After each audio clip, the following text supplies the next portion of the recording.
नमस्कार. आज 4 फेब्रुवारी 2023 वार आहे शनिवार. लोकसत्ता आणि द हिंदू वृत्तपत्र विश्लेषणमध्ये आपलं स्वागत आहे. पहा, बातम्यांना सुरुवात करण्यापूर्वी आपण काल जी क्विज देण्यात आलेली होती ती क्विजचे प्रश्न वगैरे एकदा पाहून घेऊयात. तर पहा, UPI व्यवहारमध्ये MDR किती प्रतिशत लावला जातो, म्हणजे MDR हे मर्चंट डिस्काउंट रेट वगैरे चार्ज करण्यात आलेला आहे. तर यावरती पहा, अगदीच नगण्य लावण्यात येतो, म्हणजे हे 0% आहे. MDR त्यावरती चार्ज वगैरे लावण्यात येत नाही. ओके.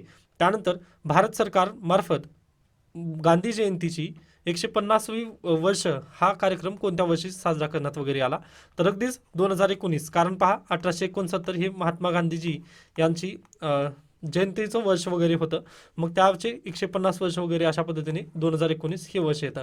आता पहा, 2019 पासून ते सुरुवात करण्यात आलेलं होतं व 2020 पर्यंत ते चालू होतं. ओके. मग पहा, बेसिक इयर गुजर कोणता होता, तर ते 2019 होता. त्यामुळे पहा, मी कन्फ्यूज होऊ नये यासाठी 2020 हे वर्ष तुम्हाला देण्यात आलेलं नव्हतं तिथं. ओके. हे प्लीज सर्वांनी लक्षात घ्या. 2020 तिथे मी ते वर्ष वगैरे ठेवायलाच नव्हतं. ओके. त्यामुळे कन्फ्यूज तर व्हायचा प्रश्न नाही या प्रश्नामध्ये. ओके. तर पहा, 2019 हे तुमचं योग्य उत्तर असेल. त्यानंतर नवीन अर्थसंकल्प अनुसार कोणती वस्तू स्वस्त झालेली आहे, तर लिथियम बॅटरी निर्माण करणारी यंत्रे हे स्वस्त झालेले आहेत. आता हे कशामुळे स्वस्त वगैरे झाली असं सर्व डिस्कशन आपण 2 फेब्रुवारीच्या व्हिडिओमध्ये वगैरे केलेलं आहे. त्यानंतर 95वे अखिल भारतीय मराठी साहित्य संमेलन हे उदगीर येथे झालेलं आहे. त्यानंतर 96वे अखिल भारतीय मराठी साहित्य संमेलन हे वर्धा येथे आहे. ओके. त्यानंतर जल जीवन मिशन केव्हा सुरुवात झाली, तर त्याचं उत्तर असेल 2019. त्यानंतर शाश्वत विकास गोल किती आहेत. ओके. शाश्वत विकास ध्येय पण म्हणू शकतो आपण त्याला. हे सस्टेनेबल डेव्हलपमेंट गोल्स हे पहा बेसिकली 17 आहेत. ओके. त्यानंतर पुढे चला, राष्ट्रीय महिला आयोगाच्या अध्यक्षा कोण आहेत सध्याला, तर रेखा शर्मा आहेत. स्वाती मालिवाल या अध्यक्ष आहेत दिल्ली वुमन कमिशनच्या. त्यानंतर रुपाली चाकणकर महाराष्ट्र वुमन कमिशनच्या वगैरे या अध्यक्ष आहेत. तर रेखा शर्मा या नॅशनल कमिशन फॉर वुमन यांच्या त्या अध्यक्ष आहेत. त्यानंतर उत्तराखंडची राजधानी कोणती आहे, तर याचं उत्तर आहे देहराडून. त्यानंतर 101वी जी घटना दुरुस्ती झालेली आहे ती कशाच्या संदर्भात आहे, तर ती आहे GST. ओके. NJSCची आहे पहा 99, कारण हे सदा चर्चेत आहे सध्याला, परंतु हे नल अँड वाईड आहे त्यामुळे हा तर प्रश्न वगैरे येणार नाही. तर देखील GSTची आहे 101वी घटना दुरुस्ती, हे तुम्हाला लक्षात असायला हवं. त्यानंतर कॅनन्स ऑफ टॅक्सेशन ही संकल्पना कोणी दिलेली होती, तर त्याचं उत्तर आहे ॲडम स्मिथ. काल बोलत बोलत मी ते उत्तर वगैरे सांगितलेलं होतं, तर त्या संदर्भात आहे हे. ॲडम स्मिथ यांनी ती संकल्पना वगैरे मांडली होती. तर अशा पद्धतीने हे कालच्या क्विजचे वगैरे उत्तर होते. तर पहा, आज परत देण्यात येईल ही क्विज. ओके. म्हणजे 4 फेब्रुवारीची क्विज वगैरे तुम्हाला मिळून जाईल. हे व्हिडिओ झाल्यानंतर जवळपास 11च्या दरम्यान वगैरे तुम्हाला ती क्विज वगैरे मिळून जाईल. तर पहा, मोबाईलवरती pawannilewa.com या वेबसाईटवरती गेल्यानंतर तुम्हाला हे अशा पद्धतीने जे बार दिसतं यावरती तुम्हाला क्लिक करायचं आहे. मग इथं करंट अफेअर्स क्विज हे सेक्शनमध्ये वगैरे तुम्हाला मिळून जाईल. त्यासोबतच पहा, आजचे द हिंदूचे एडिटोरियल जे आहेत, ओके, जे मराठी माध्यमातील जे विद्यार्थी वगैरे तयारी करत आहेत त्यांच्यासाठी द हिंदूचे एडिटोरियल मराठी माध्यमात देण्यात येतात. तर ह्याच सेक्शनमध्ये जायचं आहे. इथं क्लिक केल्यानंतर तुम्हाला एडिटोरियलचं एक म्हणजे टॅब दिसेल तिथं, त्यावरती क्लिक केल्यानंतर आजचं एडिटोरियल तिथं दिसून जाईल. किंवा जर क्विज सोडवायची असेल तर तुम्ही त्या पद्धतीने इथं या होम टॅबवरती वगैरे तुम्ही करू शकता ते. ओके. तर हे अशा पद्धतीने झालं क्विज संदर्भात. त्यानंतर आता सुरुवात करूयात आजच्या बातमीपत्राला. तर पहा, हुकुमशहांच्या दंडेलीमुळे अभिव्यक्ती धोक्यात, मराठी साहित्य संमेलनाबद्दल वगैरे दिलेलं आहे. अगदी चांगल्या गोष्टी म्हणजे त्यांनी बोललेलं आहे, परंतु UPSC दृष्टिकोनातून वगैरे ते लिहिता येणार नाही. ओके. व आपलं अशा पद्धतीने सरकारच्या विरोधात वगैरे आपलं मत वगैरे नसायला हवं, त्यामुळे मी याला स्किप करतोय. पहा, त्यानंतर पुढे या नेक्स्ट पेजवरती पहा, ग्रंथदिंडी वगैरे त्या संदर्भात दिलेला आहे. ओके. त्यानंतर थर्ड पेज पहा. त्यानंतर पहा, 2025 पर्यंत भारतात कर्करोगांच्या संख्येत मोठी वाढ होण्याची शक्यता किंवा भीती दर्शवण्यात आलेली आहे. पहा, डॉक्टर मिनू वालिया यांच्या म्हणण्यानुसार 2015च्या तुलनेत 2025मध्ये रुग्णसंख्या 34.4% वाढण्याची शक्यता आहे. तर WHO आणि IRAC नुसार भारतात स्तन, मुख, गर्भाशय, फुफ्फुस, पोट आणि कोरोरेक्टल कर्करोगाचे रुग्ण प्रामुख्याने आढळतात. धूम्रपान, मद्यपान, त्यानंतर लठ्ठपणा, शारीरिक निष्क्रियता ही भारतात कर्करोगाच्या रुग्णांचे प्रमाण वाढवण्यास प्रमुख कारणे वगैरे आहेत.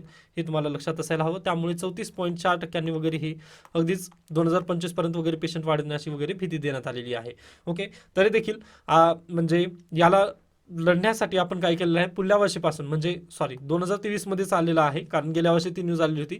2023 मधील जे मार्च महिना येणार आहे आता, म्हणजे नेक्स्ट मंथपासून आपण काय करत आहोत, जे महिला वगैरे आहेत किंवा आपण म्हणजे जे मुली आहेत 9 ते 13 वयोगटातील जे मुली आहेत त्यांना आपण तशा पद्धतीने कॅन्सर अँटी कॅन्सरचे वगैरे त्यांना डोस वगैरे देणार आहोत, म्हणजे लस वगैरे त्यांना प्रोव्हाइड करण्याचा प्रयत्न वगैरे सध्याला करत आहोत. ओके, ही एक चांगली गोष्ट आहे. ही पूर्वीची न्यूज होती, त्या न्यूजचं तुम्ही आपल्या वेबसाईटवरती वगैरे सर्च करून पहा, तिथे तुम्हाला कदाचित ते मिळून जाईल. ओके, लॅन्सनचं जे शोध वगैरे होतं किंवा आजचं जे मॅगझिन आलेलं आहे लोकसत्ताचं, ते तुम्ही प्लीज वाचून घ्या, कारण ते मी आज कव्हर करणार नाही. तरी देखील आजच्या पण वृत्तपत्रामध्ये ते आलेलं आहे. व आज 4 आहे पहा, 4 फेब्रुवारी म्हणजेच कोणता दिवस आहे, तर आज कॅन्सर डे आहे. ओके, तर हे तुम्हाला लक्षात असायला हवं. ओके, त्यानंतर आपण पुढे जाऊयात. इथून अन्य न्यूज गरजेची नाही. पहा पुढे या. त्यानंतर पहा, अदानी प्रकरणामुळे केंद्र सरकारवर दबाव, संसदेमध्ये विरोधक दुसऱ्या दिवशीही आक्रमक वगैरे झालेले आहेत. आता अगदीच पाहायला मिळत आहे की जे अदानीचं जे प्रकरण वगैरे समोर आलं व त्यानंतर जे शेअर्स वगैरे मार्केट वगैरे खाली गेलेलं आहे, त्यामुळे केंद्र सरकारचं सध्याला अधिवेशन पण चालू आहे, म्हणजे अर्थसंकल्पीय अधिवेशन वगैरे सध्याला चालू आहे, पण तिथे चर्चाच होत नाहीये. विरोधक डायरेक्टली बाहेर पडत आहेत. विरोधकांची एकच मागणी आहे की आम्हाला अदानी प्रकरणावर वगैरे चर्चा करायची आहे, परंतु त्यांच्यावर चर्चा वगैरे होत नाहीये.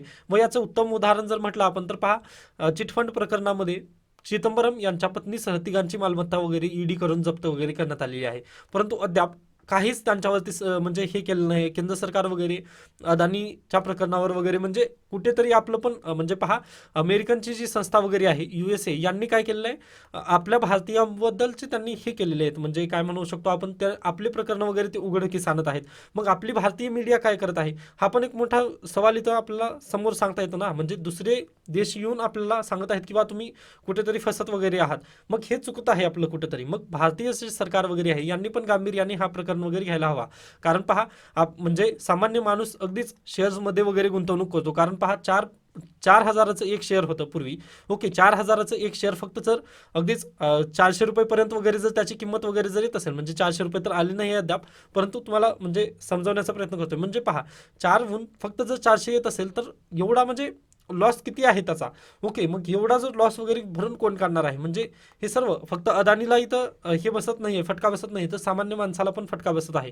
त्यामुळे केंद्र सरकारने यावरती अगदीच म्हणजे जे क्राईम ब्युरो वगैरे जे आहेत किंवा त्यांचं इन्व्हेस्टिगेशन वगैरे आहे ते करायला हवं. हे आपलं इथं बेसिकली सांगता येतं. त्यासाठी विरोधकांचं पण ऐकणं वगैरे अगदी गरजेचं आहे. म्हणजे पहा, आता अगदीच आपल्या पण विरोधात वगैरे कोणीतरी उभा राहतं. ओके, म्हणजे आपण पहा, आता माझंच उदाहरण घेऊ शकतो आपण, की माझे पण जे व्ह्यूज वगैरे आहेत ते पूर्णपणे योग्य असतील असं नाही आहे. ओके, त्यामुळे जे कमेंट सेक्शन वगैरे आहे त्यासाठीच खुलं आहे.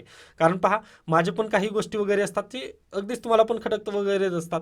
मग त्याला पण मी अगदीच म्हणजे इव्हॉल्व्ह वगैरे होत असणं हे गरजेचं आहे. लोकशाहीमध्ये तेच आहे, आपले जे कायदे वगैरे आहेत ते पण कायदे वगैरे इव्हॉल्व्ह होतच आहेत. मग त्यासाठी आपण विरोधकांना वगैरे त्यांचं तोंड बंद वगैरे करणं हे अगदी चुकीचं आहे, हेच आपल्याला बेसिकली सांगता येतं. त्यामुळे पहा, इथं काय होत आहे तर लोकशाही आणि संसदेचं जी प्रोडक्टिव्हिटी आहे तीच कमी होत आहे. कारण पहा, तुम्ही जवाहरलाल नेहरू घ्या किंवा डॉक्टर बाबासाहेब आंबेडकर वगैरे घ्या, तेव्हाच्या काळात जर पाहिलं तुम्ही तर संसदेची जी प्रोडक्टिव्हिटी होती ती खूप होती. म्हणजे पहा, 2 वर्ष लागली होती आपलं भारतीय संविधान वगैरे बनवण्यासाठी. म्हणजे त्यावरती सरळ सरळ भरपूर वेळेस चर्चा वगैरे झालेली आहे. आता जर तुम्ही पाहिलात तर कॉन्स्टिट्युशनल डिबेटमध्ये 7 व्हॉल्यूममध्ये ते डिबेट वगैरे भेटतील व एक डिबेटचं व्हॉल्यूम जे आहे, एक व्हॉल्यूम जे आहे ते 2,000 पेजचं आहे. ओके, म्हणजे कदाचित जर तुम्हाला वेळ भेटला तर तुम्ही ते नक्की वाचा. म्हणजे थोडंसं इंग्लिशमध्ये आहे व तेव्हाची इंग्लिश पण अगदी बेस्ट होती. ओके, पण तुम्हाला जर वेळ भेटला म्हणजे सर्व्हिसमध्ये वगैरे जर गेला तर तुम्ही कॉन्स्टिट्युशनल डिबेट वगैरे नक्की वाचण्याचा प्रयत्न करा. ओके, 7 व्हॉल्यूममध्ये आहे ते व प्रत्येक व्हॉल्यूम 2,000 पेजेसचं वगैरे आहे. ओके, म्हणजे एवढी त्यावेळेस चर्चा वगैरे झाली होती डिबेटमध्ये. व आपण आता सध्याला डिबेटच होत नाहीये, डायरेक्टली विरोधक वगैरे बाहेर जातात. म्हणजे हे कुठेतरी चुकत आहे, हेच आपलं बेसिकली इथं सांगता येतं. त्यानंतर सर्वोच्च न्यायालयात 5 न्यायमूर्तींच्या लवकरच नियुक्त्या. आता पहा, केंद्र सरकारने अगदीच आश्वासन वगैरे दिलेलं आहे. झालेलं काय होतं पहा, गेल्या वर्षी म्हणजे डिसेंबर महिन्यामध्येच सुप्रीम कोर्टाने त्यांना नोटीस वगैरे दिलेली होती की कोलिजियम सिस्टमने रिकमेंडेशन वगैरे दिलेली होती की जे न्यायमूर्ती वगैरे आहेत, म्हणजे पहा, अगदी जे हायकोर्टाचे न्यायमूर्तींना काय केलं त्यांनी, मुख्य न्यायमूर्ती जसं की आपल्याकडे दीपंकर दत्ता होते बॉम्बे हायकोर्टाचे चीफ जस्टिस, त्यांना उचलून घेतले व त्यांनी काय केलं, सुप्रीम कोर्टामध्ये वगैरे त्यांचं प्रमोशन झालेलं आहे. मग आता बॉम्बे हायकोर्टामध्ये वगैरे सीट खालीच आहे. ओके, मग अशा पद्धतीच्या ज्या सीट वगैरे रिक्त आहेत तिथं त्यांनी काय मुख्य चीफ जस्टिसचे वगैरे तिथं नियुक्ती वगैरे करण्यासंबंधी कोलिजियम सिस्टमने त्यांना रिकमेंडेशन दिले सेंट्रल गव्हर्नमेंटला. परंतु सेंट्रल गव्हर्नमेंट अद्याप काहीच करत नाहीये, त्यावरती ॲक्शनच वगैरे घेत नाहीये. आपण कालच पाहिलेलं होता पहा, किरण रिजिजू यांचं स्टेटमेंट होतं की 31 तारखेची जी नियुक्त्या वगैरे दिलेल्या आहेत सुप्रीम कोर्टाने आम्हाला, तर त्यावरती आम्ही विचार वगैरे करत आहोत असं त्यांनी सांगितलेलं होतं. ओके, ठीक आहे, विचार करू द्यात. परंतु प्रॉब्लेम काय झालेलं पहा, हे जे हायकोर्टाचे जे ऑलरेडी हायकोर्टामध्ये जे जस्टिस आहेत, ओके, त्यांची नियुक्ती करायची आहे आपल्याला. पहा इथं झालेलं काय, एक जस्टिस आहेत आता सध्याला, त्यांना फक्त 19 दिवस उरलेले आहेत. मग सुप्रीम कोर्टाचं म्हणणं काय, तर 19 दिवस तरी त्यांना चीफ जस्टिस ऑफ हायकोर्ट त्या पद्धतीचे त्या ज्या हायकोर्टामध्ये सध्याला आहेत त्या हायकोर्टाचे त्यांना चीफ जस्टिस 19 दिवस तरी बसवा असं त्यांचं मत आहे. म्हणजे पहा आता अगदीच तुम्ही एक दिवस जरी बसलात म्हणजे त्या चेअर आपण पहा आता अगदीच तुम्ही जर आता डीसी म्हणजे एमपीएससी करत आहात म्हणजे आता तुमची डेप्युटी कलेक्टर ही पोस्ट तुमची ड्रीम पोस्ट वगैरे असते बरोबर. मग तुमचं इथून सर्व करिअर होतं व तुम्हाला अगदीच सेंट्रल गव्हर्नमेंटपर्यंत तिथं तर आय एस जातील तरी देखील तिथल्या लेवलपर्यंत सेंट्रल गव्हर्नमेंटच्या अधिकाऱ्यापर्यंत तुमचं पण पोस्टिंग वगैरे व्हावी असं तुमचं पण ड्रीम असतं कुठं पण. ओके, म्हणजे तुमचं पण ड्रीम त्या पद्धतीने असतं. मग तेच सांगायचं आहे की जे हायकोर्टाचे जे जस्टिस वगैरे त्यांच्या पण लाईफमध्ये एक ड्रीम असतं किंवा आपण पण हायकोर्टाचे तरी चीफ जस्टिस निदान व्हावं असं त्यांचं ड्रीम असतं. मग त्यांच्या ड्रीमवर वगैरे हे पाणी फेरल्यासारखं आहे. कारण पहा हे 2022 मध्येच नियुक्ती वगैरे होती. आता फक्त त्या व्यक्तीकडे त्या न्यायमूर्तींकडे फक्त 19 दिवस उरलेले आहेत. मग तरी देखील आपण जर त्यांची ड्रीम वगैरे पूर्ण करू शकत नाही तर हे कुठेतरी चुकीचं आहे. यामुळे काय होतं पहा, जे हायकोर्ट वगैरे आहे किंवा जे ज्युडिशियरी सिस्टीम आहे त्यामध्ये निगेटिव्हिटी वगैरे पसरू शकते असं त्यांचं मत आहे. ओके, व पहा असं नाही आहे की हे बायस्ड वगैरे ओपिनियन होतील. आता पहा त्यांची पूर्ण लाईफ गेलेली आहे हायकोर्टामध्ये म्हणजे ज्युडिशियरीची सेवा वगैरे करण्यामध्ये व त्यांना तुम्ही अशा पद्धतीने बायस्ड ओपिनियन देतील वगैरे त्या पद्धतीने तर तुम्ही निगेटिव्हिटी वगैरे करून तर तुम्ही त्यांना अडवू शकत नाही असं सुप्रीम कोर्टाचं डायरेक्टली इथं हे आहे. म्हणजे काय म्हणतो आपण त्यांना सेंट्रल गव्हर्नमेंटला वगैरे विचारणं आहे की तुम्ही अशा पद्धतीने ते करू शकत नाही. कारण पहा सरकारची भूमिका यामध्ये अत्यल्प आहे. कारण आता त्यांनी मान्य करतील की सुप्रीम कोर्टामध्ये जजेसची नियुक्ती करताना वेगळी गोष्ट आहे किंवा हायकोर्टामध्ये जे नवीन नियुक्ती वगैरे आहेत त्यांचं वेगळं असेल. परंतु हे पूर्वीच जस्टिस आहेत, फक्त आता त्यांना चीफ जस्टिस करायचं आहे 19 दिवसासाठी. मग त्यावर पण असं सरकारने वगैरे भूमिका घेणं हे चुकीचं आहे असंच त्यांचं म्हणणं आहे. ओके, हे आय होप तुम्हाला समजलेलं असेल. त्यानंतर आपण पुढे जाऊयात. काश्मीर दोडा जिल्ह्यात घरांना तडे. पहा आता अगदीच हे जे हिमालय सेक्शन वगैरे आहेत ते अगदीच ढासळत वगैरे आहे हे आपलं इथं बेसिकली सांगता येतं या 3 गोष्टीवरून. ओके, तर जोशीमठ त्यानंतर अगदीच उत्तराखंडमधील आणखीन एक जिल्ह्याची पडझड वगैरे झाली. मग त्यानंतर आता दोडा जिल्हा काश्मीरमधील वगैरे यांचं पडझड वगैरे चालू आहे. हे आपल्याला कुठेतरी डेव्हलपमेंटच्या नावाखाली वगैरे आपलं ऱ्हास होता चाललेला आहे हे आपलं बेसिकली इथं सांगता येतं. त्यानंतर पुढे या धर्मांतर विरोधी कायद्यांबाबत केंद्र आणि राज्यांना वगैरे नोटीस देण्यात आलेलं आहे सुप्रीम कोर्टामार्फत. सुप्रीम कोर्टाने 3 फेब्रुवारीपासून म्हटलेलं आहे की आम्ही आता जे धर्मांतर विरोधी कायदा वगैरे आहे त्याबद्दलचे सुनावणी वगैरे चालू करणार आहोत. मग पहा जे लव जिहाद म्हणतो आपल्या भाषेमध्ये लव जिहाद, ओके, त्यावरची सुनावणी वगैरे सुप्रीम कोर्टामध्ये आता चालू होणार आहे. मग पहा आपल्या महाराष्ट्रामध्ये सध्याला तरी लव जिहादचं प्रकरण किंवा कायदा वगैरे नाही आहे, ही चांगली बाब आहे असं म्हटलं तरी चालेल. पण पहा दुसरे राज्य कर्नाटक त्यानंतर उत्तर प्रदेश वगैरे जे राज्य वगैरे आहेत यांच्यामध्ये लव जिहादचे वगैरे आपल्याला हे सापडतात म्हणजे कायदे वगैरे सापडतात. त्यामुळे त्यांचे पेटिशन वगैरे सुप्रीम कोर्टात आहेत. मग सुप्रीम कोर्टात पेटिशन वगैरे अगदीच भरभरून हायकोर्टामध्ये जजमेंट वगैरे हायकोर्टामध्ये रिव्ह्यू पेटिशन आहेत त्या संदर्भातच्या. ओके, मग हायकोर्टामध्ये रिव्ह्यू पेटिशन असताना सुप्रीम कोर्टाकडे सध्याला एक प्रकरण चालू आहे. मग त्यामुळे त्यांनी काय म्हटलेलं आहे की 21 प्रकरणे डायरेक्टली म्हणजे अन्य हायकोर्टांमध्ये वगैरे ते प्रकरणं चालू आहेत. विविध हायकोर्टांमध्ये 21 प्रकरणे वगैरे चालू आहेत. मग ते सर्व प्रकरणं एकदा सुप्रीम कोर्टामध्ये द्या, आम्ही सर्वांवर एकदाच निकाल वगैरे लावणार आहोत असं सुप्रीम कोर्टाने वगैरे म्हटलेलं आहे. यामुळे काय होईल, वेळ वगैरे वाचेल हेच आपल्याला बेसिकली सांगता येते इथं. ओके, त्यानंतर इकडे या महाराष्ट्रात ही बुलेट ट्रेन वगैरे येणार आहे. ठीक आहे, तरी देखील आपलं इथं महत्त्वाचं काय पाहायचं आहे ते पहा, वंदे भारतप्रमाणे वंदे मेट्रो रेल्वे गाड्याही सुरू केल्या जाणार आहेत. ही एक चांगली गोष्ट आहे. त्यानंतर दुसरी एक न्यूज आहे कवच हे लक्षात ठेवा. या स्वयंचलित रेल्वे सुरक्षा प्रणालीमध्ये अत्याधुनिक 5G टेक्नॉलॉजीचा वापर केला जाणार आहे. हा असा प्रश्न डायरेक्टली तुम्हाला UPSC वगैरे विचारू शकते. सायन्स अँड टेकमध्ये वगैरे तुम्हाला हे प्रश्न येऊ शकतो. ओके, तर पहा कवच हे सिस्टीम कशा संदर्भात आहे तर 5G टेक्नॉलॉजीचा वगैरे रेल्वेमध्ये वापर करण्यात येणार आहे. ओके, हा प्रश्न येऊ शकेल त्यामुळे प्लीज याला लक्षात ठेवू शकता तुम्ही. त्यानंतर वैचारिकता आणि स्वाधीनता गरजेचं नाही आपल्यासाठी म्हणजे आहे. तुम्हाला वेळ असेल तर तुम्ही नक्की वाचू शकता, परंतु सध्याला प्रीचं आपल्याला जवळ बर्डन आहे त्यामुळे स्किप करतोय मी. पहा पुढे या कोरिओलिसिस प्रवाह या संदर्भात दिलेला आहे. तर कोरिओलिसिस प्रवाहामुळे सागरी प्रवाह उत्तर गोलार्धात आपल्या मूळ दिशेपासून 45 डिग्री उजवीकडे तर दक्षिण गोलार्धात मूळ दिशेपासून 45 डिग्री डावीकडे वळतं. म्हणजे आता ही पृथ्वी आहे. ओके, व हे अशा पद्धतीने इथं इक्वेटर जर असेल तर इकडं नॉर्थ गोलार्ध, नॉर्थ हेमिस्फिअर आणि हे साऊथ हेमिस्फिअर वगैरे येतं. मग पहा, हे अशा पद्धतीने पाणी वगैरे किंवा हवा वगैरे जी आहे ते अशा पद्धतीने वातावरण वगैरे सांगता येते. मग पहा, यांच्यावर कोरिओलिसिस फोर्स लागतो. कोरिओलिसिस फोर्स लागल्यानंतर पहा, उत्तर गोलार्धात मूळ देशापासून 45 डिग्री अक्षांश उजवीकडे. ओके, मग हे अशा पद्धतीने इकडे वळेल. ओके, हे उजवीकडे व हे अशा पद्धतीने हे डावीकडे वळेल. ओके, हे अशा पद्धतीने कोरिओलिस फोर्स आहे, दुसरं काही नाही आहे. हे तुम्हाला डिटेलमध्ये फिजिकल जॉग्राफीमध्ये वगैरे हे समजून घ्याल. फक्त इथं जे देण्यात आलेलं होतं त्याला मी सांगण्याचा वगैरे प्रयत्न केलेला आहे. ओके, त्यानंतर शनिवारचे संपादकीय सारे एका सुरात, गरजेचं महाराष्ट्र गीत वगैरे ते दिलेलं आहे. बकरा बकरा खेळू, गरजेचं नाही. त्यानंतर कायद्यापुढे सगळे समान नाहीत, हे एक टॉपिक आलेलं आहे, तर पाहून घेऊयात त्याला आपण. पहा, 2018 जे व्यभिचार म्हणजेच आपण त्याला काय म्हणतो एक्स्ट्रा मॅरिटल अफेअर. ओके, त्या संदर्भात आपल्या इंडियन पिनल कोड IPC जे आहे 1870चे. ओके, त्यामध्ये सेक्शन 497 हे काय होतं, एक कलम वगैरे तिथं देण्यात आलेलं होतं. सेक्शन होतं 497. ओके, ज्या पद्धतीने अगदीच मॅरिटल रेप या संदर्भात आपल्या वेबसाईटवरती तुम्हाला काय एक लेख वगैरे मिळून जाईल. तर पहा, अशा पद्धतीने तुम्ही pawannilewa.com या वेबसाईटवरती आल्यानंतर पहा, ही pawannilewa.com ही वेबसाईट आहे.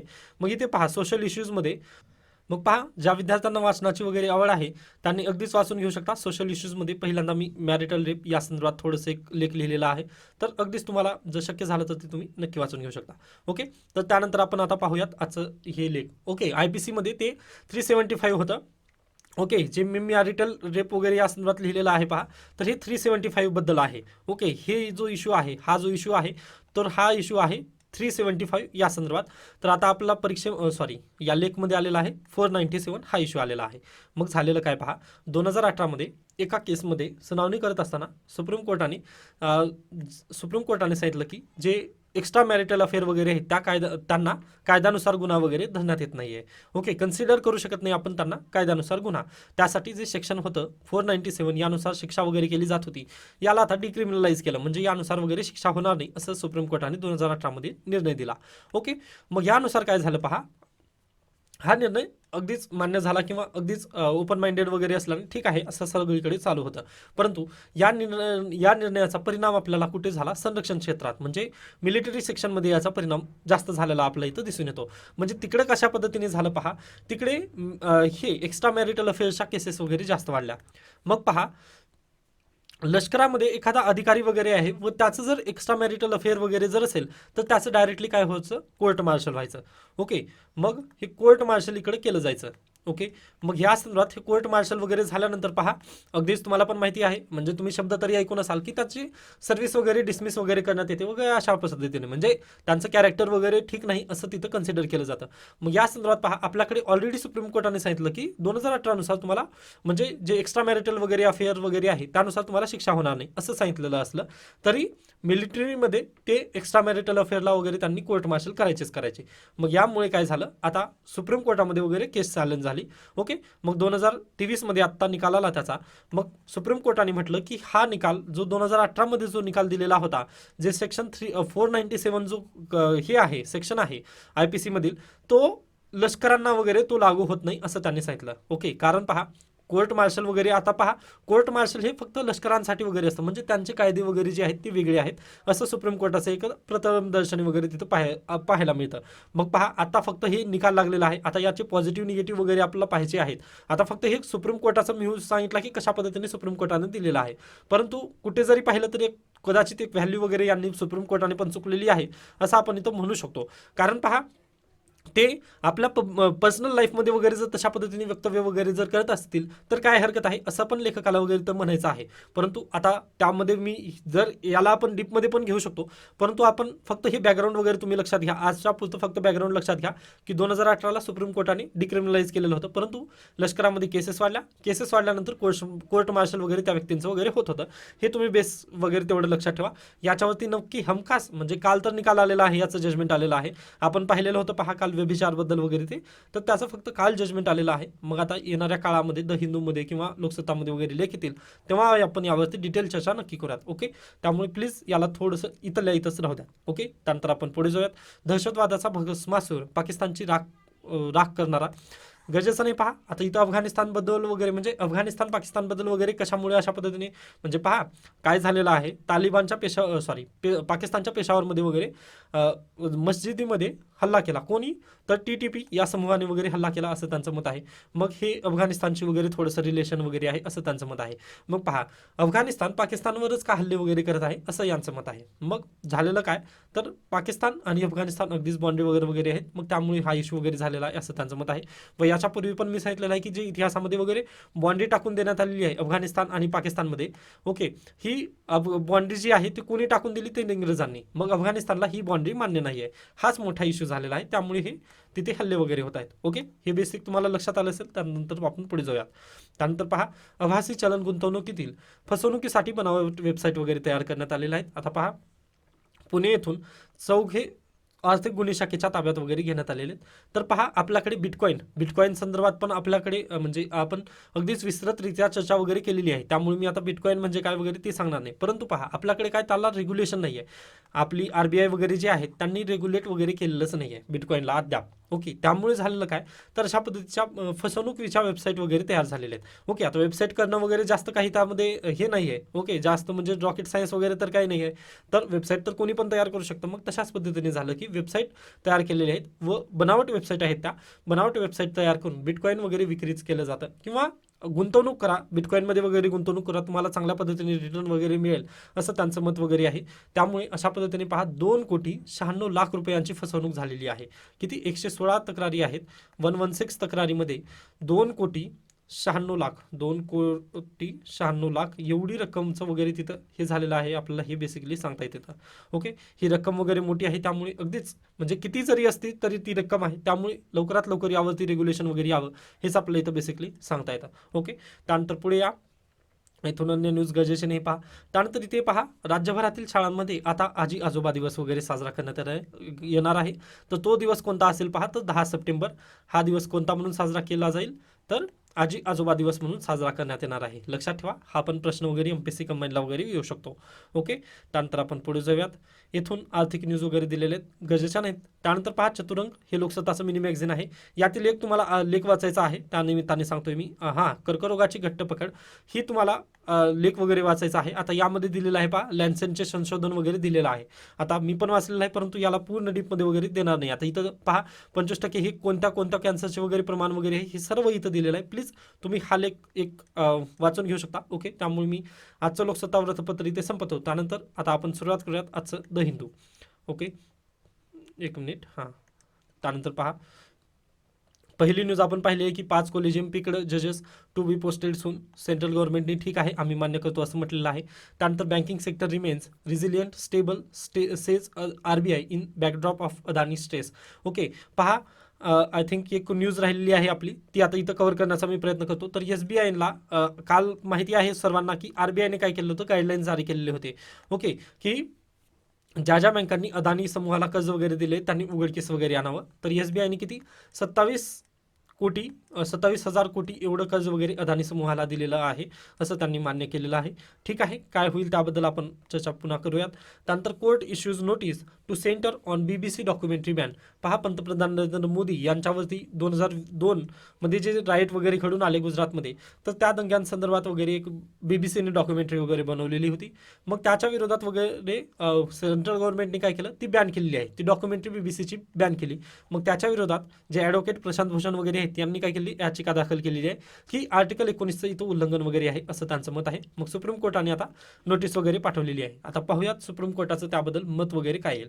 त्यानंतर पुढे या. Supreme court eases procedure for terminality in patient to withdraw medical treatment. आता पहा अगदीच एखाद्याचं ॲक्सिडेंट वगैरे झाल्यानंतर ब्रेन डेड वगैरे होऊ शकतं किंवा अन्य काही कारणांनुसार ब्रेन डेड वगैरे जर झालं तर अगदीच तुम्हाला माहिती आहे की ब्रेन डेड झालेला आहे. मग तो आता काही म्हणजे तो हालचाल करू शकणार नाही किंवा बोलू शकणार नाही किंवा तो आता निकामच झालेले, त्याचे अवयव वगैरे निकामी झालेत. फक्त तो चालू आहे का म्हणायला किंवा श्वास घेतोय म्हणायला फक्त चालू आहे असं पण इथं जर कन्सिडर जर झालं तर पहा त्याच्या हॉस्पिटलचा खर्च किंवा म्हणजे त्याचे ट्रीटमेंट वगैरे जर खर्च जर पाहिला ते पण आहे. त्या किंवा त्याला जो त्रास वगैरे होणार आहे त्याच्या बॉडीला वगैरे तो त्रास वगैरे हे सर्व जर पाहता आपण त्याला डाय विथ डिग्निटी हे आपण त्याचं राईट वगैरे देऊ शकतो असं आपल्याकडे आहे. ओके, सुप्रीम कोर्टाचं ते इव्होल्युशन आहे. आता ते याचे पण आपल्याकडे काय एडिटोरियल येतील तेव्हा आपण याची विस्तृत चर्चा करूयात, परंतु तुम्हाला बॅकग्राऊंड समजवण्याचा प्रयत्न करतोय आज. तर पहा, सुप्रीम कोर्टाने म्हटलेलं आहे की डाय विथ डिग्निटी वगैरे आता इजेस केलेला आहे. म्हणजे पहा, पूर्वी लिव्ह तुमचं विल असायला पाहिजे होतं. ओके, म्हणजे पहा तुम्ही जर आता आता धडधाकट आहात. ओके, आता धडधाकट आहात व तुम्हाला जर कोणता कॅन्सर वगैरे म्हणजे कोणता आजार वगैरे झाला, जशा की पद्धतीने कॅन्सर वगैरे जर झाला व तुम्हाला कॅन्सर झाल्यानंतर जर तुम्हाला अगदीच ट्रीटमेंटची वगैरे जर जास्त हे असेल, म्हणजे ट्रीटमेंट वगैरे घ्यायची वगैरे नसेल, तर तुम्ही तिथे लाईव्ह विथ डिग्निटी वगैरे तिथं करू शकता. सॉरी, डाय विथ डिग्निटी वगैरे तिथं तुमचा अधिकार वगैरे वापरू शकता, परंतु तुमची लिव्ह विल वगैरे असायला पाहिजे. म्हणजे तुम्ही धडधाकट असताना तुम्ही एक विल बनवून ठेवायला पाहिजे की मला जर कोणता पुढे उद्या चालून जर आजार झाला तर मी मला ट्रीटमेंट जर घ्यायची नसेल तर तुम्हाला मला म्हणजे आत्मसन्मानाने वगैरे मरण्याची परमिशन वगैरे देण्यात यावी असं, किंवा मी स्वतः परमिशन वगैरे देतोय असं तुम्ही त्या बिलमध्ये वगैरे तुम्ही लिहून ठेवलं पाहिजे. ओके, म्हणजे तुम्ही धडधाकट असताना व कॅन्सर झाल्यानंतर जर तुम्हाला जर जगायचं नसेल तर तुम्ही अगदी खुशालीने मरू शकता असं आपल्याला इथं सांगता येतं. ओके, मग हेच झालेलं आहे. तर पहा, एखाद्या वेळेस काय होतं, आपण आपली विल वगैरे नसते. ओके, सामान्य माणसाची कुठं विल वगैरे असतच नाही. ओके, म्हणजे आपली प्रॉपर्टी टाईप वगैरे तेवढं तर नसतंच. ओके, त्यामुळे आपलं विल वगैरे कुणी तयार करत नाही. मग पहा, ज्या व्यक्तींची वगैरे विल नाही आहे, ओके, ज्यांची विल वगैरे नाही आहे त्यांनी काय करायचं मग, तर सुप्रीम कोर्टामध्ये वगैरे जर पिटिशन वगैरे म्हणजे याच्यापूर्वी हायकोर्ट त्यानंतर सुप्रीम कोर्टामध्ये वगैरे तशा पद्धतीने पिटिशन गेलेल्या, जसं की जैन धर्मामध्ये सल्लेखा वगैरे जे आहे, व्रत वगैरे धरून म्हणजे अगदीच प्राण त्यागणे वगैरे जे गोष्टी वगैरे आहेत, तर त्या संदर्भात आपल्याला काय, तर सुप्रीम कोर्टामध्ये केस वगैरे ऑलरेडी पेंडिंग होत्या. मग सुप्रीम कोर्टाने काय केलं आहे, आता ते रूल्स वगैरे जे आहेत, ज्या व्यक्तींची ट्रीटमेंट वगैरे चालू आहे व त्याला ट्रीटमेंट वगैरे द्यायचं नाही आहे किंवा त्याला ती ट्रीटमेंट वगैरे घेऊ तो अफोर्ड करू शकत नाही किंवा त्याला घ्यायचं नाही आहे, तर त्यांच्यासाठी आता आणलेलं आहे डाय विथ डिग्निटी. ओके, मग ह्या डाय विथ डिग्निटीमध्ये जे रूल्स वगैरे होते पूर्वी ते अगदीच हार्ड वगैरे होते, ते आता इज केलेले आहेत, म्हणजे सुलभ वगैरे केलेले आहेत.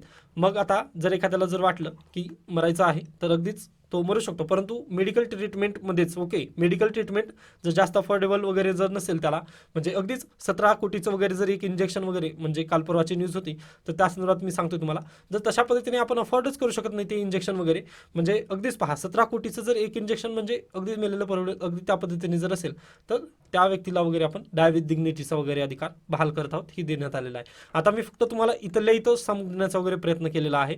आता हा जर टॉपिक पाहिला तर 1973चा समथिंग आहे, तिथून हा इव्होल्युशन वगैरे झालेला आहे. ओके, कारण सुप्रीम कोर्टाचे अगदी जजमेंट वगैरे चुकलेले होते या संदर्भात पण.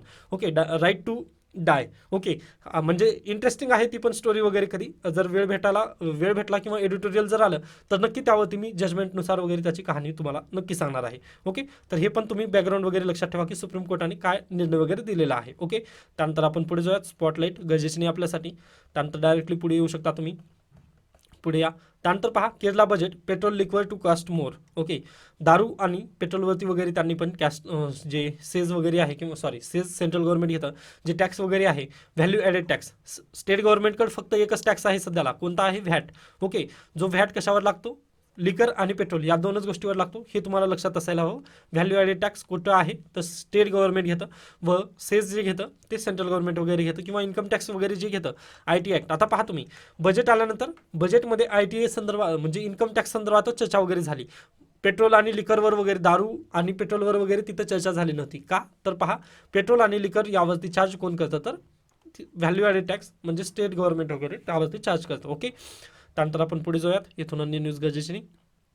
त्यानंतर एडिटोरियल आहे पहा, little to celebrate in Sri Lanka at 75. आज श्रीलंकाचा काय आहे तर अगदीच काय म्हणतो आपण, इंडिपेंडन्स डे आहे. 4 फेब्रुवारी 1948ला ते स्वतंत्र वगैरे झालेले होते, त्यामुळे त्यांचं पण श्रीलंका ॲट 75 आपण म्हणू शकतो. तर पहा, मी ते अगदीच आपण पवन निलेवाड या वेबसाईटवरती आल्यानंतर एडिटोरियल या पेजवरती तुम्ही क्लिक करा. त्यानंतर इथे दिलेलं आहे पहा, श्रीलंका ॲट 75 यावरती क्लिक करा. ओके, याला रीड मोर. ओके, पहा तर इथं तुम्हाला सर्व मिळून जाईल. ओके, तर कुठे आहे ती, हां तर हा जो लेख आहे इंग्रजीमध्ये, या लेखचं मी भाषांतर आपल्या मराठी भाषेमध्ये वगैरे केलेलं आहे. तर हे लेखला तुम्ही रीड मोर करून वगैरे पूर्णतः वाचून घेऊ शकता. आता मी हे पूर्ण वाचण्यात वगैरे बसत नाही आहे, कारण पहा यातून पुअर कॉस्ट बेनिफिट तर आहे. जर एखाद्याची इच्छा असेल तरच वाचू शकता किंवा स्किप करा. ओके, इंटरनॅशनल रिलेशनमध्ये त्यांनी कसं स्वातंत्र्य झाले वगैरे असा प्रश्न कधी याला आला नाही व येणार पण नाही. ओके, सिलेबसला स्टिक राहा तुम्ही, त्यामुळे प्लीज स्किप करा. पुढे चला. Chargesheet scrutiny is not a case of prying eyes. Okay, आता हे पण जो लेख आहे तो पण मी आपल्या वेबसाईटवरती ऑलरेडी दिलेला आहे. तर पहा, आता मी या लेखचं डायरेक्टली 2-3 पॉईंटमध्ये वगैरे समजावण्याचा तुम्हाला प्रयत्न करेन. पहा, सुप्रीम कोर्टाने 26 जानेवारी रोजी काय केलेलं, तर जे त्यांचे जजमेंट वगैरे आहेत ते सर्व जजमेंट काय केले, संपूर्ण भारतीय भाषांमध्ये वगैरे त्यांचं वर्ग वगैरे करण्याचं काम केलेलं. ओके, पूर्वी काय होतं पहा, फक्त इंग्लिश या भाषेमध्येच वगैरे तुम्हाला जजमेंट वाचता येतात. ओके, फक्त इंग्लिश या माध्यमातच वगैरे तुम्हाला ते जजमेंट वाचता यायचे. परंतु आता 26 जानेवारीपासून सुप्रीम कोर्टाने काय केलं, जे जजमेंट आहेत ते इंग्रजी माध्यमाचे जजमेंट सर्व ज्या भारतीय भाषा आहेत त्यामध्ये ट्रान्सलेट वगैरे करण्याचं काम त्यांनी केलेलं आहे. मराठी भाषेमध्ये सध्याला 34 जजमेंट वगैरे त्यांनी दिलेले आहेत. ओके, म्हणजे ट्रान्सलेट करून वगैरे ते ठेवलेले आहेत वाचण्यासाठी. तर पहा, मग आता यानुसार काय होते, तर एखादी केस आहे. ओके, मग एखाद्या केसमध्ये जे जजमेंट वगैरे भेटलं ते आपण काय केलं, पब्लिक केलं. ओके, म्हणजे पब्लिक डोमेनमध्ये वगैरे ठेवलं की तुम्ही या जजमेंटमध्ये वगैरे काय काय सुप्रीम कोर्टाने सांगितलं. आता पहा, आत्ताचीच म्हणजे एखादी केस वगैरे जर घेतली आपण, उदाहरण वगैरे जर केशवानंद भारती खटला वगैरे जर घेतला, तर त्यामध्ये काय दिलं त्यांनी, तर बेसिक स्ट्रक्चर डॉक्ट्राईन वगैरे ही इव्होल्युशन तिथून आलेलं आहे. ओके, बेसिक स्ट्रक्चर डॉक्ट्राईन जर तिथून आलेला असेल तर त्या केसचं आपल्याला तिथे जजमेंट वगैरे पाहायला मिळालं, म्हणजे हे काय पब्लिक डोमेन झालं. परंतु आता पहा, याचंच जर उदाहरण आपण क्रिमिनल ऑफेन्समध्ये घेतलं, आता हे दिवाणी खटले होते किंवा कॉन्स्टिट्युशनल राईट वगैरे होते ते ठीक आहे. परंतु आता क्रिमिनल ऑफेन्स जर घेतलं तर तिथे येते चार्जशीट. Okay, chargesheet. त्यानंतर आणखीन एक पहा, हे चार्जशीटकडे येण्याच्या अगोदर आपण आणखीन एक बोलूयात की सुप्रीम कोर्टाने आणखीन एक स्टेप उचलली. पहा की सुप्रीम कोर्ट लाईव्ह गेलेला आहे आता. ओके, सुप्रीम कोर्टाचे जे जजमेंट वगैरे असतील ते पण आपल्याला लाईव्ह भेटतील, म्हणजे सुप्रीम कोर्टाची जी प्रोसिडिंग वगैरे आहे की कशा पद्धतीने ते बसतात किंवा कशा पद्धतीने त्यांचं बोलणं वगैरे असतं हे आपण पण पाहू शकतो आता. ओके, मग हे काय झालेलं आहे पहा, सुप्रीम कोर्ट स्वतःला ट्रान्सपरन्सीमध्ये आणत आहे. एक तर जजमेंट मराठी भाषेमधून देत आहे आपल्याला, त्यानंतर त्यांची ट्रान्सपरन्सी आणत आहे. ओके, त्यांनी कशा पद्धतीने काम वगैरे करतात हे पण ट्रान्सपरन्सी वगैरे ते आणत आहे. मग पहा, ही ट्रान्सपरन्सी आणत आहे ही चांगली गोष्ट आहे. परंतु चार्जशीट, आता पहा क्रिमिनल ऑफेन्समध्ये चार्जशीट वगैरे उघड्यावर वगैरे आणणं हे पण त्यांनी सांगितलेलं आहे. ओके, चार्जशीट वगैरे देऊ शकत नाही असं त्यांनी म्हटलेलं आहे. एक केस झाली होती, तर त्या केसचं वगैरे इथं आय थिंक इथं डायरेक्टली मी हायलाईट वगैरे केलेलं आहे. तर पहा, हां, youth bar association of India विरुद्ध union of India. Okay, youth bar association of India versus union of India या केसमध्ये सुप्रीम कोर्टाने सांगितलं की FIR जी आहे ती पब्लिक डोमेनमध्ये वगैरे तुम्हाला ठेवावी लागेल. ओके, FIR तुम्ही पब्लिक डोमेनमध्ये ठेवू शकता, परंतु आत्ताच नुकतीच एक केस झाली त्या संदर्भात सुप्रीम कोर्टाने, ही 2016ची केस होती पहा, परंतु सुप्रीम कोर्टाने चार्जशीट पब्लिक डोमेनमध्ये वगैरे आणण्याला नकार दिलेला आहे. चार्जशीट डोमेनमध्ये आणू नका, परंतु FIR तुम्ही पब्लिक डोमेनमध्ये वगैरे आणू शकता असं म्हटलेलं आहे. म्हणजे इथं काय कॉन्ट्राडिक्शन वगैरे झालेलं आहे. आता कॉन्ट्राडिक्शन हे वर्सेस वगैरे झालेलं आहे ना. मग आता पहा, लेखकाचं हे म्हणणं आहे की हे चुकीचं केलेलं आहे. सुप्रीम कोर्टाने हे थोडंसं पॉईंट चुकीचा केला, कारण पहा FIR मध्ये ज्या गोष्टी असतात त्या चार्जशीटमध्ये वगैरे येतात. चार्जशीटमध्ये म्हणजे काय, तर आता तुम्ही हे केलेलं आहे, म्हणजे तुम्हाला अटक वगैरे झालेली आहे, तुम्ही क्राईम केलेला आहे. ओके, व तुम्हाला जर अटक झालेली आहे तर पहा, तुम्हाला अटक झाल्यानंतर पोलीस तुमचं व्हेरिफिकेशन वगैरे करतं. ओके, पोलीस तुमचे प्रूफ वगैरे गोळा करतं व ते प्रूफ वगैरे सर्व गोळा करून ते चार्जशीट तयार करतात. ओके, ती असते चार्जशीट, जी की कोर्टामध्ये वगैरे फाईल करायची असते. हे कोर्टामध्ये वगैरे फाईल जाते. ओके, COU कोर्ट हे अशा पद्धतीने COURT कोर्ट, या कोर्टामध्ये वगैरे तुमची फाईल होती चार्जशीट. मग पहा, ही चार्जशीट सुप्रीम कोर्ट काय म्हणत आहे, ही चार्जशीट तुम्ही हे करू नका, म्हणजे पब्लिक डोमेनमध्ये आणू नका. परंतु तुमच्यावर जी झालेली FIR होती, म्हणजे जी तुमच्यावर केस झाली होती ती तुम्ही डायरेक्टली पब्लिक डोमेनमध्ये वगैरे आणायचं आहे. 2016ची केस आहे ती. ओके, मग हे इथं कॉन्ट्राडिक्शनरी होत आहे, कारण पहा आता EDच्या केसमध्ये जर पाहिलं आपण, ED CBI याच्या केसमध्ये तर कोणी FIRच करत नाही, तरी देखील या व्यक्तीला काय करते, पोलीस अरेस्ट वगैरे करते व चार्जशीट कोर्टामध्ये वगैरे होते. मग पहा, याचा प्रॉब्लेम कुठं होत आहे, जर सुप्रीम कोर्टाने ही जर काय म्हणतो आपण, जर चार्जशीटला पण त्यांनी जर पब्लिक डोमेनमध्ये जर आणलं असतं तर याचा फायदा पहा. आता एखाद्या व्यक्तीला काय केले आहे, ED किंवा CBIने वगैरे अटक केली, मग काय होतं, त्यांच्यावर प्रेशर येतं की चार्जशीट पण पब्लिक डोमेनमध्ये वगैरे त्यांना द्यायचं आहे. आता त्यांच्याजवळ ED आणि CBIला काय आहे, FIR नसते, त्यामुळे त्यांनी काय काहीच गरजच नाही आहे त्यांना पब्लिक डोमेनमध्ये वगैरे काही देण्याची, तर ट्रान्सपरन्सी. त्यामुळे जर सुप्रीम कोर्टाच्या एक जजमेंटमुळे, पहा सुप्रीम कोर्टाचा जर एक जजमेंट जर आला असता चार्जशीट बाबत, तर सुप्रीम कोर्टाच्या एका जजमेंटमुळे ईडी आणि सीबीआयवर थोडंसं बंधन वगैरे नक्की आलं असतं, ही इथं देण्याचा वगैरे प्रयत्न त्यांनी केलेला आहे. आता याचं डिटेल विश्लेषण वगैरे इथं तुम्ही वाचून घेऊ शकता, परंतु त्याचं क्रक्स जे आहे ते मी ऑलरेडीच तुम्हाला सांगितलेलं आहे. ओके, त्यानंतर आपण पुढे जाऊयात. Ground zero, how a man faked his death for insurance and failed. Okay, पहा आय थिंक एक मूवी आलेली होती. ओके, म्हणजे गेल्या वर्षी नेटफ्लिक्सवरती एक मूवी आलेली होती, ती तुम्ही अगदी त्याच पद्धतीने इथे केस वगैरे दिलेली आहे, पण हे मी वाचत बसत नाही, फक्त तुम्हाला सांगण्याचा प्रयत्न केला. ओके, तर हे तशा पद्धतीने आहे. त्यानंतर पुढे जाऊयात. No proposal to use remote EVM in upcoming election. 2024चं जे इलेक्शन येणार आहे व 2023मधील जे 9 विधानसभा इलेक्शन आहेत व जनरल इलेक्शन 2024चं आहे, त्यामध्ये RVEM हे मशीन वगैरे यूज होणार नाही असं त्यांनी सांगितलेलं आहे. म्हणजे रिमोट इलेक्ट्रॉनिक व्होटिंग मशीन. यामुळे काय होतं होतं की एखादा व्यक्ती आहे त्याला दुसरीकडून पण मतदान वगैरे देणार होतं, तर पहा त्याबद्दलची टेस्टिंग वगैरे योग्य पद्धतीने झाली नाही, त्यामुळे अद्याप त्याचा निर्णय वगैरे झाला नाही असं किरण रिजिजू यांनी म्हटलेले आहेत. त्यानंतर पुढे या. Parliament is north star of democracy says vice president. पहा अगदीच मी या जजमेंटमुळे वगैरे, म्हणजे मी ज्या पद्धतीने अभ्यास वगैरे केलेला आहे, ओके, म्हणजे जेवढी माझी समज आहे त्यानुसार मी म्हणण्याचा प्रयत्न करतो की व्हाईस प्रेसिडेंट हे अगदीच कॉन्स्टिट्युशनल पद आहे. ओके, या पदाचा वगैरे यांनी अगदीच चुकीचा वगैरे वापर करत आहेत हे मला अगदी वाटत आहे.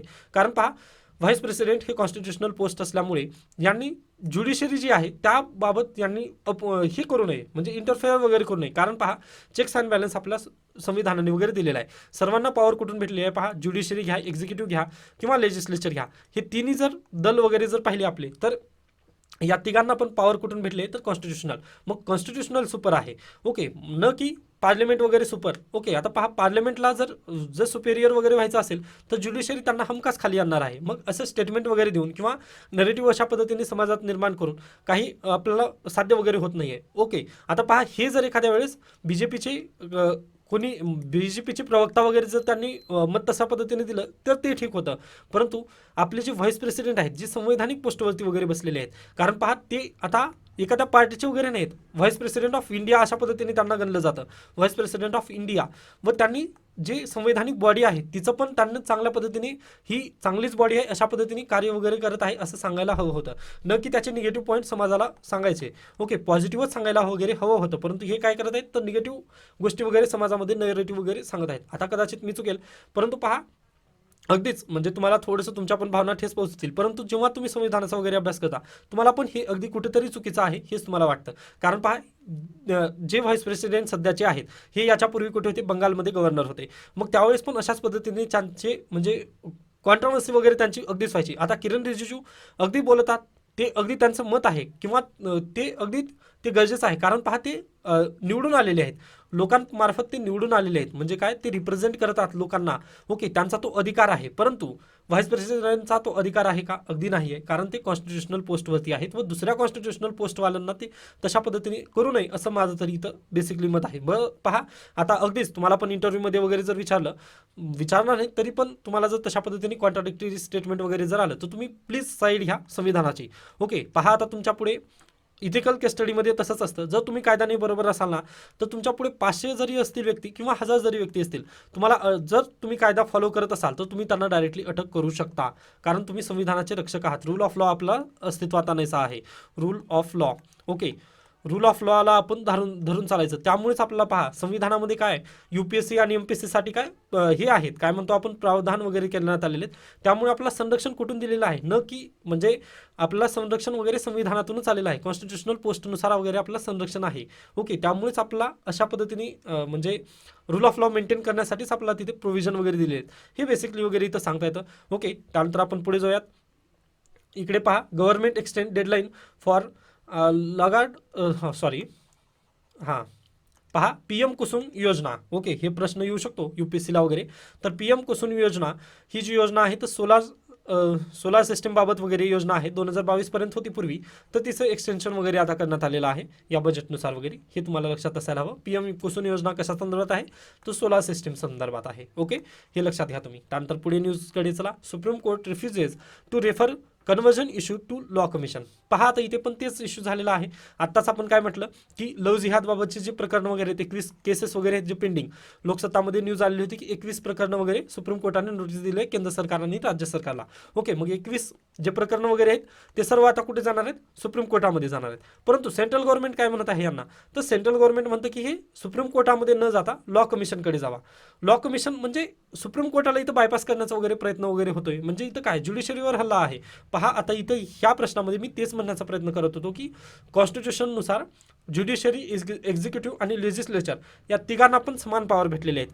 मग पहा समान पॉवर भेटले असताना यांना तिघांना पण अशा पद्धतीने कार्य करायचं आहे. म्हणजे आता हे पहा, हे 1 2 3 पॉवर आहेत. ओके, या तिघांचं पण कोणीही कोणाच्या याच्यामध्ये इंटरफरन्स वगैरे करायचं नाही असं तिथं दिलेलं आहे.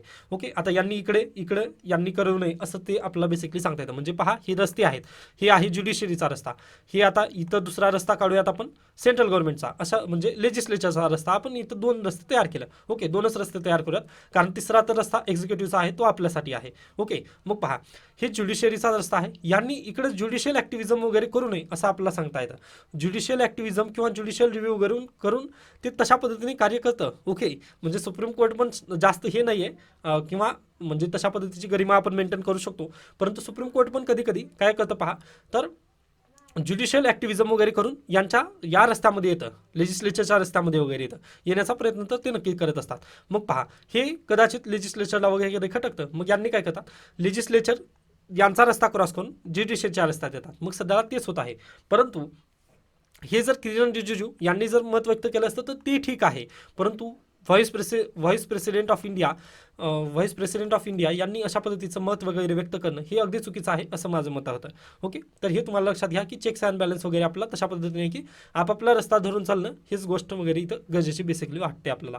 ओके, संविधानाने पण हेच दिलेलं आहे की कारण सर्वांना पॉवर डिस्ट्रीब्युशन वगैरे आपल्या संविधानामध्ये समान आहे. ओके, तुम्ही कॉन्स्टिट्यूशनल एकदा वाचा तेव्हा तुम्हाला हे सर्व गोष्टी वगैरे क्लिअर होऊन जातील. किंवा म्हणजे अगदीच कमेंट सेक्शनमध्ये माझ्या विरोधात वगैरे जाल, परंतु अगदीच तुम्हाला पण जर कॉन्स्टिट्यूशन वगैरे जर तुम्ही समजून घेतलात, ओके, तर तुम्हाला अगदीच हे अशा पद्धतीने एक पहा संविधान फक्त एक बुक नाही आहे.